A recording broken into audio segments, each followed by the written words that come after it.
All right, guys, let's discuss Keyshawn Davis versus Nahir Albright. And I have a very clear pick in this fight. I think that Keyshawn Davis is a better fighter than he was 2 years ago. In addition to being larger and that benefiting his skill set, him having slightly more power. But I don't really think weight or power, power matters, but weight doesn't matter that much in this matchup. Size doesn't matter that much, because I think that this is sort of a situation where, think of it like video game attributes. Keyshawn Davis just slightly higher in every single attribute. He's just sort of got the better skill set in every way. This is what I call a levels fight. One guy is a level above the other.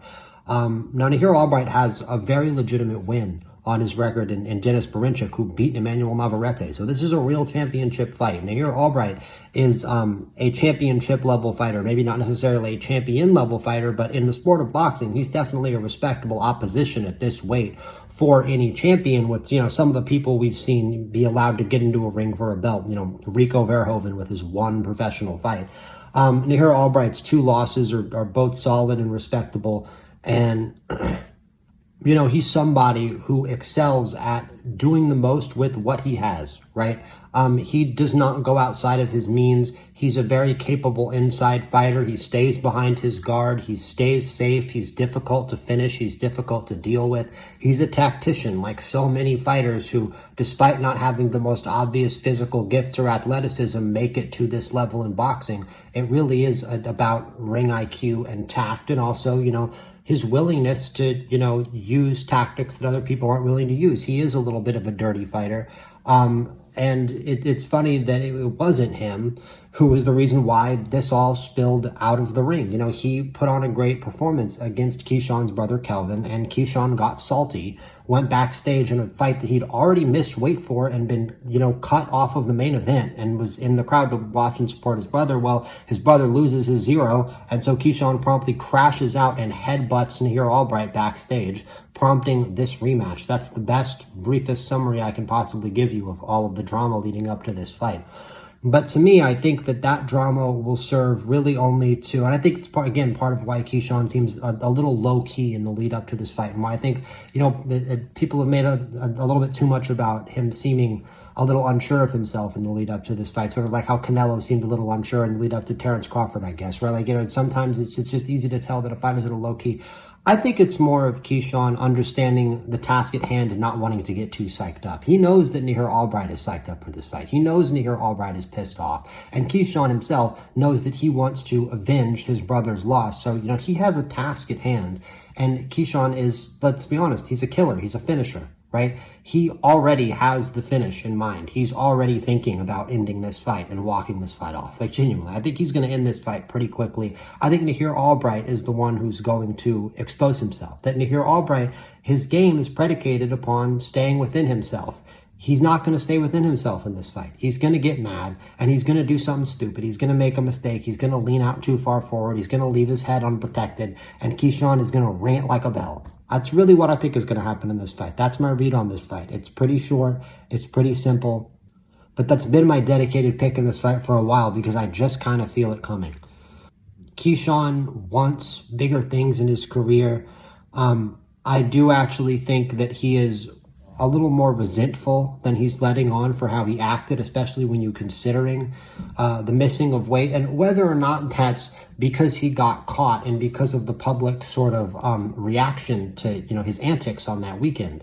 Really sort of, gave a lot of people a negative impression of him that when your nickname is the businessman, you don't really necessarily want to make. So I think Keyshawn, in order to get back on track, he needs an explosive result. He needs a knockout. He needs to show people that, he doesn't just feel owed these opportunities. He wants the big fights. He wants these opportunities. Sure, these fights in Norfolk with his brothers are cool, and it's always great to see, a fighter putting on fights for their city and, giving their community an opportunity to come out and see them, and give his brothers this opportunity as well to build their own careers. It's a great thing for Keyshawn Davis, but he wants those big fights against the big fighters. And in order to get it, he's going to have to blow through Nahir Albright here. And I think that part of pissing off Nahir Albright was a tactic meant to draw him out of his shell. And Nahir Albright is a fighter who very much excels staying inside of his shell, literally. He's a high guard fighter who is hard to get in on. And when he comes out from behind that high guard, it's just about how long he comes out from behind that high guard sometimes, and how long the openings are. And if he makes him overextend, I'm telling you, it's going to be right there for Keyshawn Davis. So that's my pick for this fight. I know it's a little simplistic. I know it's a little bit of a short video, but I think that I have a very simplistic idea on how this fight is going to turn out. I really think it's only going to turn out one way. Now, there is the off chance that, you know, this sort of nervousness that we see from Keyshawn here is actually going to show up in the ring, and that he'll get out to a slow start, and that I'm just reading this whole thing wrong. And if he does get out to a slow start, we're in for a much more interesting fight, right? Because Nahir Albright is a very tactful fighter, and also he has sneaky power, right? He does have some sneaky power, Nahir Albright. He can hit you hard, especially in the pocket, especially when he gets you in close. But the problem is, like, Keyshawn is so good from mid-range. He's like a Shaq Foster and how good he is from mid-range. He maybe doesn't have the reach that Foster has, but he's really like sort of, you know, down the pipe, like 1-2 kind of fighter. Like when he really gets that angle on you, it's really hard to stop, and it's really scary and really powerful. And I think that, like, Nahir Albright managed to avoid that in their first matchup and avoid getting KO'd. I mean, he at least managed to avoid it to the point where he avoided a knockout. I don't really necessarily think that happens this fight because, like I said, for Nahir Albright, this is a huge moment in his career and a huge prove-it moment for him. You know that he wants to knock out Keyshawn Davis. Keyshawn Davis went backstage for no reason and headbutted him and then started another fight for no reason. I mean, I would hate this guy if I was Nahir Albright. So, I kind of expect this fight more so than any fight I think I've previewed on either of my channels so far in my, you know, my time-making YouTube videos. I sort of expect this fight to spill outside of the ring, for there to maybe be beef between the camps in the ring during the fight, and for there to be bad blood in this fight. More so than, again, like more so than any other fight I've probably covered on my channel. So I guess I can predict that. But, like, I mean, how embarrassing would it be for Keyshawn if it were to happen that, you know, he doesn't put on the best performance and that he crashes out after the fight? You can't crash out after putting on a bad performance, right? But I think that the most likely situation where there is some kind of confrontation where this fight spills outside of the ring is one where Nahir Albright kind of gets the fighter the result that he wants to. Although, I don't know. I guess that if Keyshawn flatlines him, like, Nahir Albright's corner could get really mad and just jump the rope. You never know. When there's a tense attitude in fights like this, you really never know.